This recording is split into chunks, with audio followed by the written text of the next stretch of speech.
isn't actually a biological age at all. Like, Yeah, what if yeah. it's just a mathematical equation? Right, it's a completely different framework. Yeah.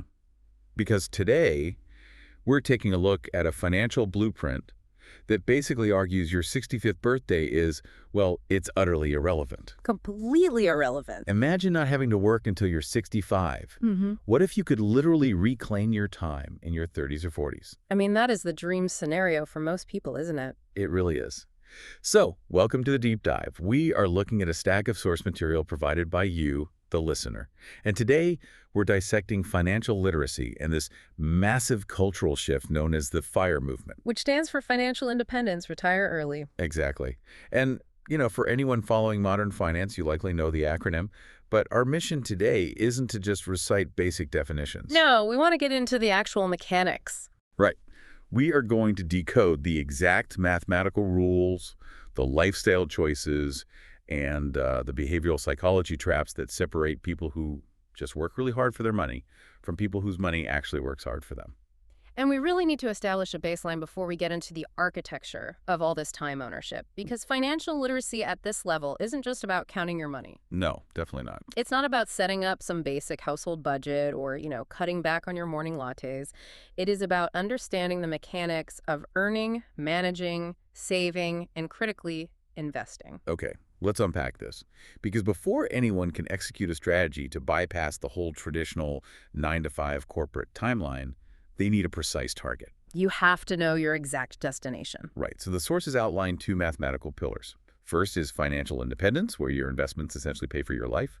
And the second is retire early, leaving that traditional job to pursue whatever your actual passions are. Yeah, but the real question here is, how do you quantify that target?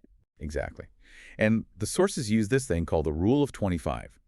So you take your annual projected living expenses and multiply them by 25 to find your target FIRE number. So just to give an example, if you realize you only need, say, $20,000 a year to live. You multiply that by 25, which means your target portfolio is $500,000.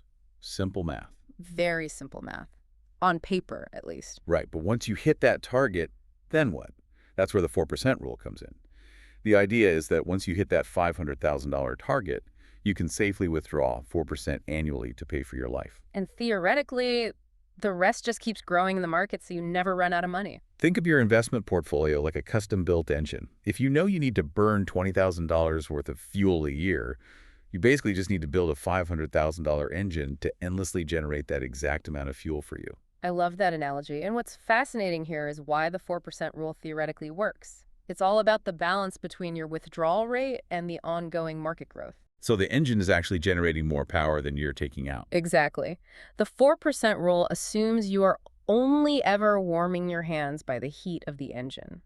Because historically, the market grows at maybe 7 to 10% on average. Right? So if you're only taking out 4%, the underlying capital, the engine block itself, stays totally intact. Okay, but wait.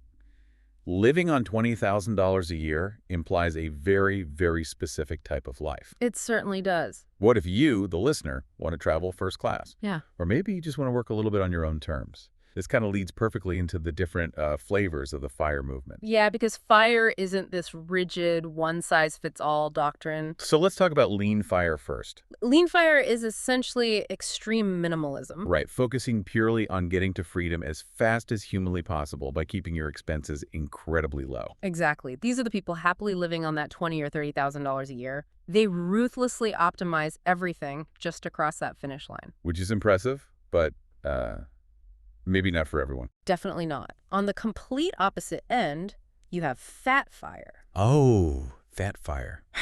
The luxury route. Exactly. Expensive restaurants, big houses, international travel.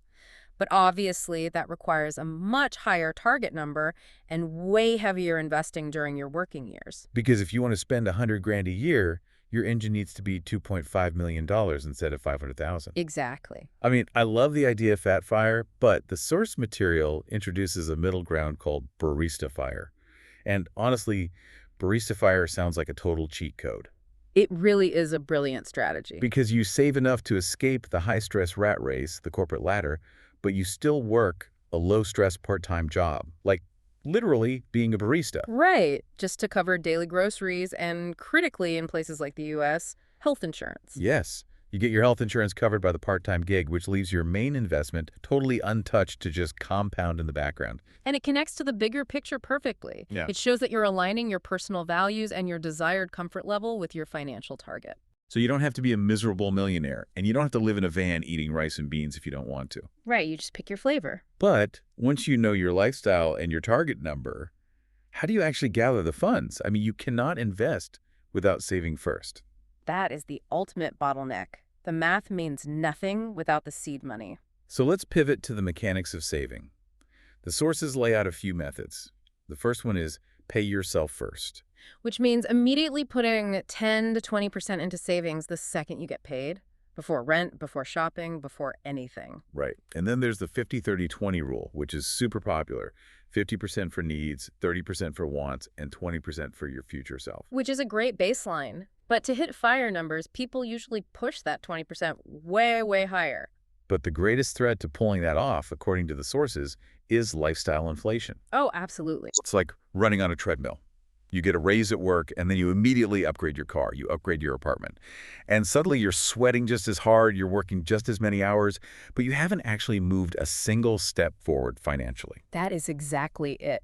Controlling that lifestyle inflation, keeping expenses low even when your income rises, is the only way to generate the massive savings gaps needed to actually buy investments. Okay, so speaking of investments, let's say we've got the savings. Where does it go? The sources break down three main options. Right, so first you have individual stocks, which is basically buying pieces of companies like Apple or Nvidia. But that's pretty risky if you pick the wrong company. Very risky, which is why the sources heavily emphasize ETFs or exchange-traded funds. Those are the safer baskets of hundreds of stocks for long-term investors, right? Exactly. You buy one share of an ETF, and you instantly own a tiny piece of 500 different companies.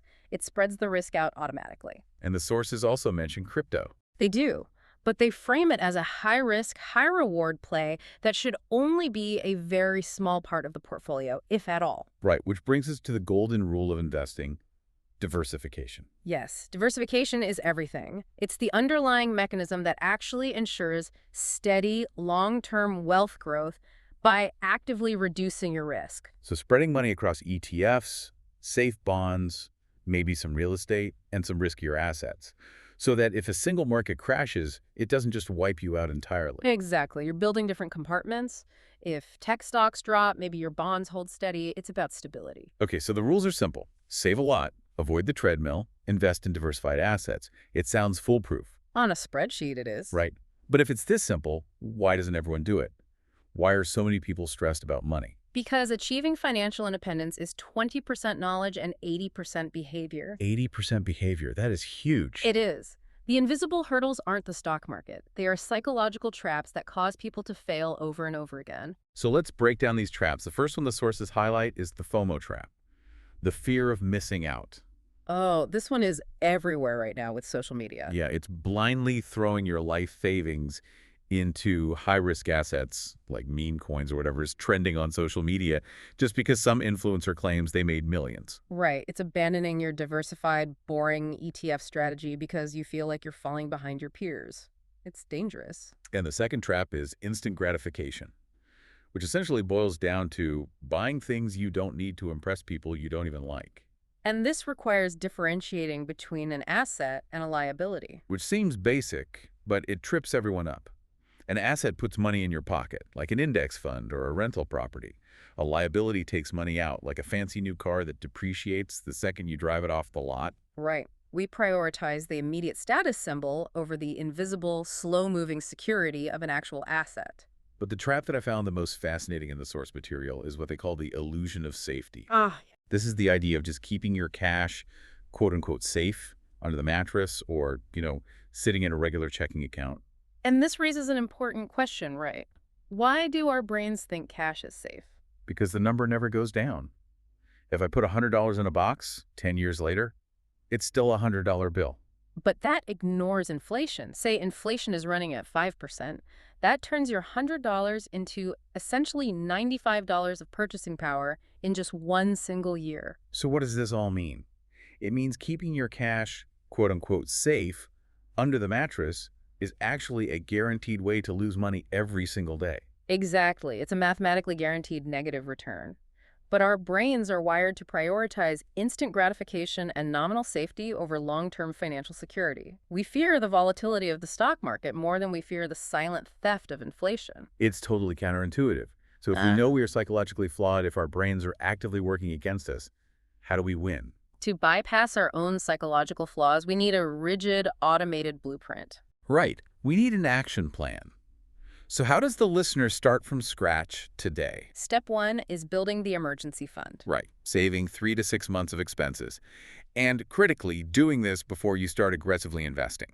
Yes. Because if you have a medical bill or a sudden job loss and you don't have cash, you are forced to sell your investments. And if you have to sell during a market crash, you're just locking in huge losses. Exactly. The emergency fund protects the investments. Step 2 is clear bad debt. Paying off high-interest credit cards immediately. Because holding credit card debt at like 20% interest while trying to earn 8% in the stock market, Right. it's basically financial bleeding. You cannot out-invest a 20% interest rate. It's mathematically impossible. Okay, step 3, automate investments. This is how you remove the human error. You set your banking app to invest on payday so you never even see the money. If the money isn't in your checking account, you can't spend it on liabilities. Exactly. It completely bypasses the instant gratification trap. And then step 4, this is about thinking long term. And here's where it gets really interesting. The power of compound interest. Yes, the sources mention that Albert Einstein supposedly called compound interest the eighth wonder of the world. It's this snowball effect of your returns actually earning their own returns over 10 to 20 years. Right. Automating the process removes the emotion, allowing that snowball effect to just quietly build a massive fortune over time. And I always like to think of every dollar you invest as like a tiny autonomous employee that you just hired. Oh, that's a really good way to look at it. Right. Because at first you have a small team. Maybe you've invested a few $1,000s. They're working while you sleep, generating a tiny bit of yield. But compound interest is when those employees start hiring their own employees. The yield generates more yield. Exactly. Give it 10 or 20 years, and suddenly you have this massive generational workforce operating 24/7 across the global markets, entirely independent of your physical labor. Doing all the heavy lifting while you literally sleep. It's incredible. So let's synthesize this whole deep dive. Because we've covered the math, the lifestyles, the investing, the psychology. We've covered a lot. But the ultimate goal of financial literacy and this entire FIRE movement isn't just about having a huge bank account. No, it's not about getting rich just to be rich. Money is really just a tool. It's a tool that buys choices. The true currency here is time ownership. Yes. Time ownership. The power to say no to a toxic boss, the power to skip the terrible commute, and the power to say yes to your family, your hobbies, and your passions. It's about taking back the best years of your life instead of giving them all to an employer. Which leaves us with a final thought for you, the listener. Something to really mull over today. I think this is the most important part. Absolutely. Think about this. If you woke up tomorrow and realized you had actually hit your FIRE number, and you knew you never had to work for money again, what is the very first thing you would do on your first Monday morning of total freedom? It really reframes everything, doesn't it? It does. Something to think about as you start automating your own systems. Thank you so much for joining us on this deep dive. Keep questioning the default path, keep learning, and we will catch you on the next one.